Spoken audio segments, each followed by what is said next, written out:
আজ বানাবো আলু কাটলি। লখনৌর এক বিখ্যাত রেসিপি আলু কাটলি। তো চলুন শুরু করবো আজকের রেসিপি। নমস্কার বন্ধুরা, অতনুর কিচেনে সবাইকে স্বাগত। তো নিয়ে চলে এলাম নতুন একটা রেসিপি। আজকের রেসিপি হলো আলু কাটলি। কিভাবে বানাবো আর কি কি লাগছে এই আলু কাটলি বানাতে দেখে নেবো স্টেপ বাই স্টেপ। তো চলুন শুরু করবো আজকের রেসিপি। খুব সুন্দর একটা রেসিপি শেয়ার করলাম, আশা করি আমাদের ভালো লাগবে। তো চলুন শুরু করা যাক আজকের রেসিপি। তো এই আলু কাটলি বানানোর জন্য আমার লাগবে আলু। তো আমি এখানে ছাড়িয়ে ধুয়ে পরিষ্কার করে নিয়েছি 400 গ্রাম আলু।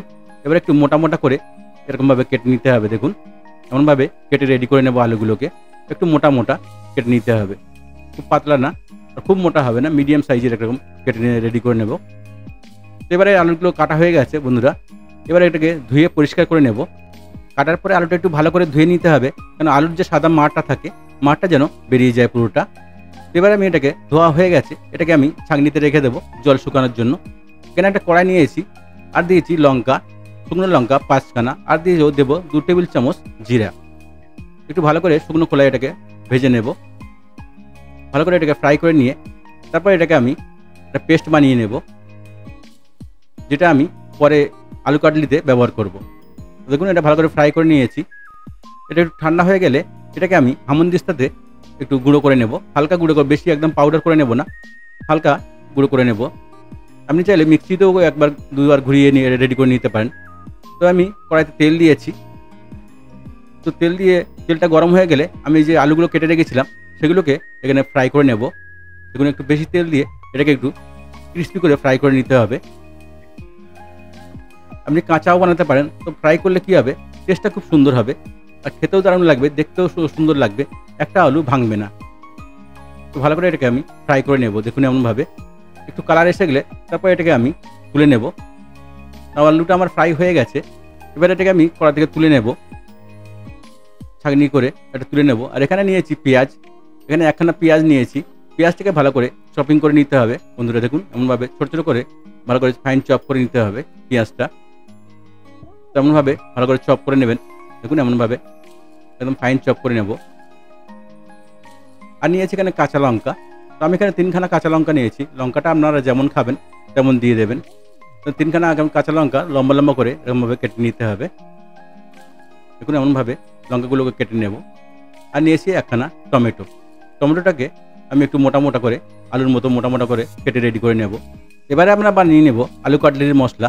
তো মশলা বানানোর জন্য একটা কড়া নিয়েছি, দিয়েছি 1 টেবিল স্পুন সরষের তেল।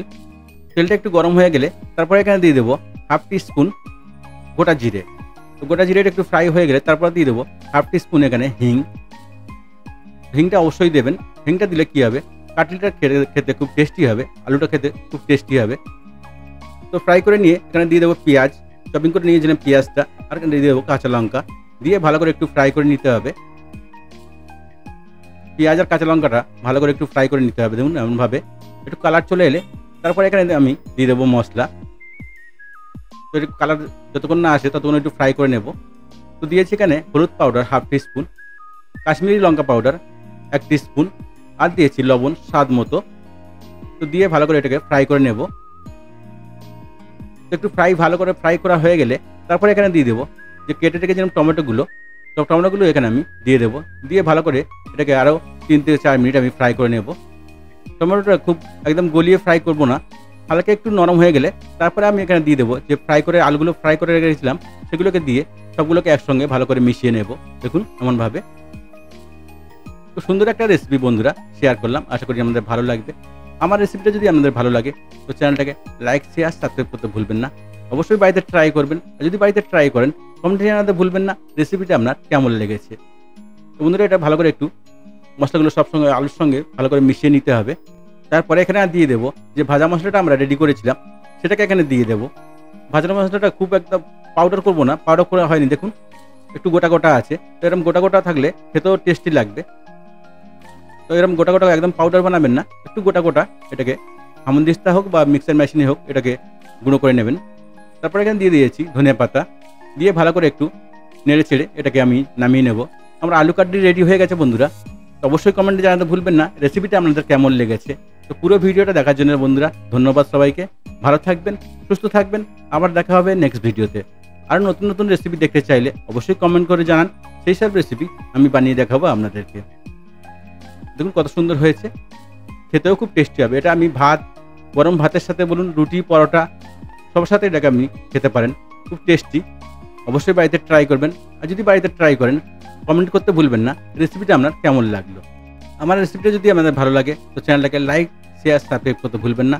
আর নতুন নতুন রেসিপি দেখতে বেল আইকনটাকে অলে সেট করে রাখবেন, তাহলে কী হবে, আমি যখনই রেসিপি ছাড়বো নোটিফিকেশনটা আপনার কাছে আগে পৌঁছবে।